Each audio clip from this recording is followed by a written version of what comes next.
در دوره چورابینی‌ها بخشیده به روز پرزیدنت جمهوری تاجیکستان با پیشنهاد مقامات اجرایی حاکمیت دولتی ناحیه واسه اکسیای سبزگردانی محیط برگزار گردید.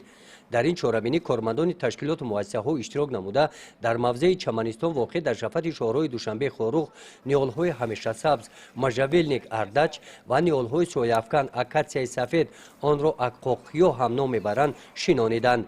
متخصصان طبیعتشناس میگویند که نیالها به شرایط اقلیم ناحیه واسه مطابق میباشند. ارچه‌ای که امروز شنونده است یعنی هست آنها در طبیعت به نهایت تاثیر خوب دارد. از نقطه نظر اکولوژی هوای ما را یعنی اتمسفر را تازه میکند. خب کربن رو با خود کشیده میگیرد، از خود اکسیژن خارج میکنه. یعنی اکسیژن با ما لازم است. برای محیط طبیعت به نهایت تاثیر کلان دارد. خب باز تاثیر خوبش همین است که هم برای زیبایی طبیعت است، هم برای هواش، هم برای یک چیزی است که در این بگیم جای به آب طاقت باور است، چون که ارچه مژاولن خودش ارچه کوهی است.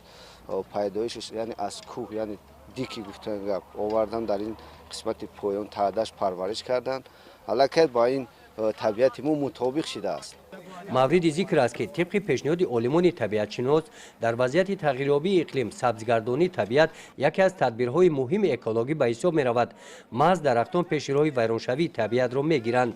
این نقطه را درک نموده در شنیدن نهال حشرچان صافدلانه و با رعایت قاعده های پیشنهاد نموده عالمان عمل نمودند.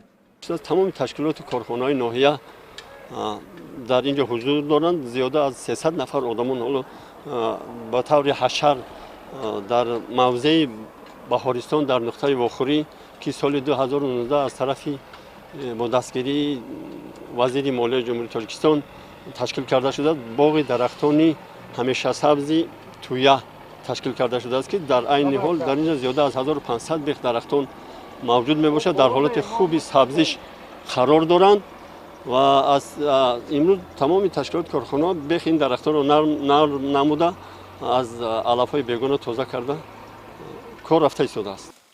بعد نصف روزی اکسیای سبزگردانی محیط در موضع زینباغ واقع در دهه گلستان ادامه یافت. با سهم حشرچون نیالهای از ناحیه وحدت آورده شده شنانیده شده سیمای محیط طبیعت این موضع را باز هم زیباتر گردانیدند. گزارش خوجا نظریف، خدای نظر ظهوروف از ناحیه واسه برای برنامه اطلاعاتی نوید.